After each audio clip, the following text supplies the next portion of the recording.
The air inside Colectiv Nightclub was thick with anticipation. It was Friday, October 30th, 2015 in Bucharest, Romania. The metal band Goodbye to Gravity was launching their new album, Mantras of War. Around 300 to 400 fans, mostly young, packed the former factory hall. The energy was palpable. During the song The Day We Die, the band's pyrotechnics were set off. A spark from a stage firework arced upwards. The foam caught fire almost instantly. The flames began to climb the pillar with alarming speed, feeding on the combustible foam. The fire was no longer a small, containable blaze. The festive Friday night was transforming second by second into a scene of unimaginable dread, and the way out was not clear.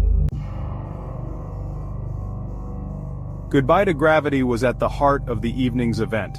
The band consisted of Andrei Galut on vocals, Alex Pascu on bass, Vlad Talea on guitar, Mihai Alexandru on guitar, and Bogdan Inache on drums.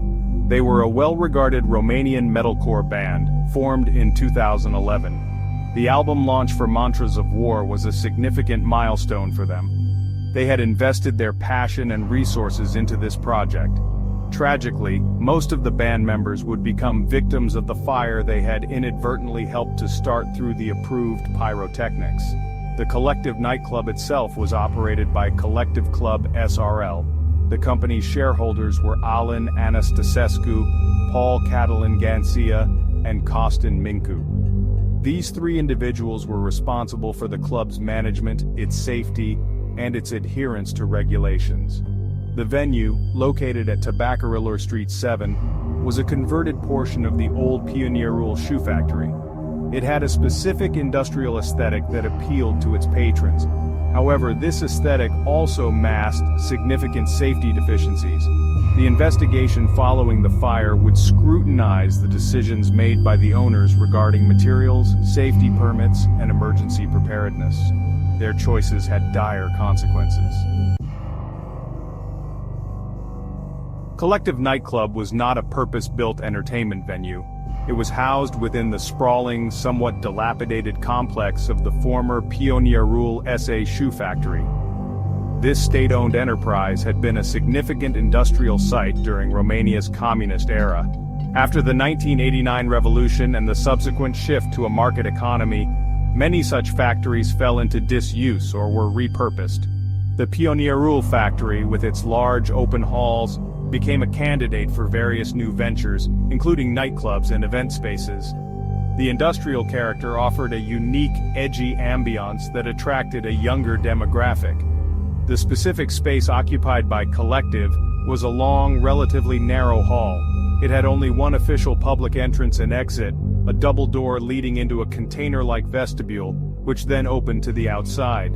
This single point of egress was a critical design flaw for a venue capable of holding several hundred people. The tragedy at Colectiv did not occur in a vacuum. There were, in retrospect, several warning signs and overlooked details that contributed to the scale of the disaster. The use of flammable acoustic foam was perhaps the most glaring. This material, while excellent for sound dampening, is notorious for its combustibility and the toxic smoke it produces when alight. At Colectiv, this crucial safety measure appears to have been absent, a silent hazard coating the walls and ceiling. Beyond the materials, the club's layout presented inherent risks. A single primary exit for hundreds of patrons is a recipe for disaster in any emergency scenario.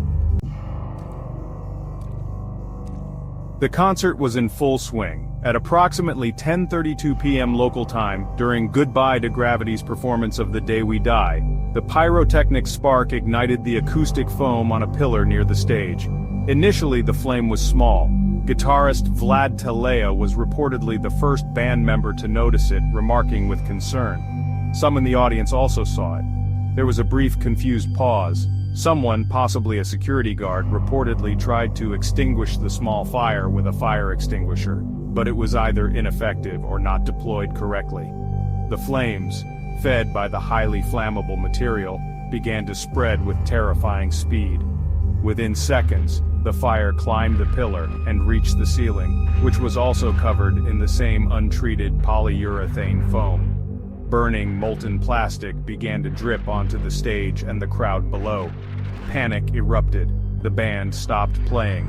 Lead singer Andrei Galut, realizing the grave danger, reportedly said, "This wasn't part of the plan," before urging people to remain calm, an impossible request in the face of the rapidly escalating inferno. The lights in the club went out, plunging the venue into near-total darkness, illuminated only by the horrifying orange glow of the fire and the screens of mobile phones. A stampede ensued towards the club's single narrow exit. The double doors opened inwards, creating a deadly bottleneck as hundreds of terrified people pushed and shoved to escape. The first emergency call reached the authorities at 10:32 p.m., the same minute the fire ignited. Initial reports were confused, understating the sheer scale of the unfolding disaster.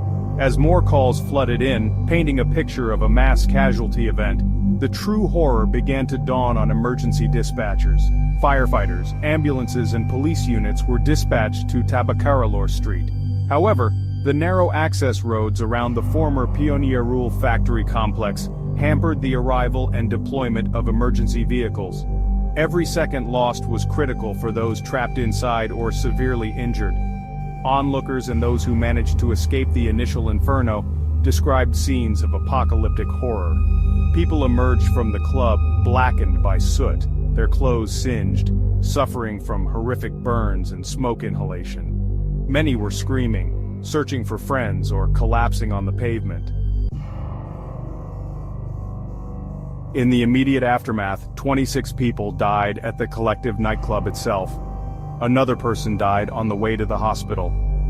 The horror, however, did not end there.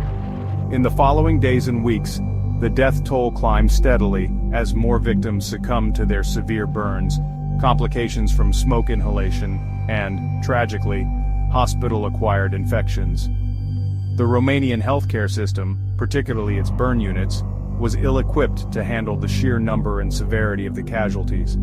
Many patients were eventually airlifted to hospitals in other European countries, but for some, this help came too late. Ultimately, 64 young lives were lost. The collective fire ignited not just a physical inferno, but also a firestorm of public anger and grief. Massive street protests erupted across Romania, particularly in Bucharest. Demonstrators accused the government of corruption, negligence, and of fostering a system where safety regulations were flouted with impunity. The slogan, "Coruptia ucide," corruption kills, became a rallying cry. The public outcry was so immense that it led to the resignation of Prime Minister Victor Ponta and his government, as well as the mayor of Sector 4, where Colectiv was located. It was a moment of profound civic awakening and demand for accountability. The legacy of the collective fire is multifaceted and deeply painful.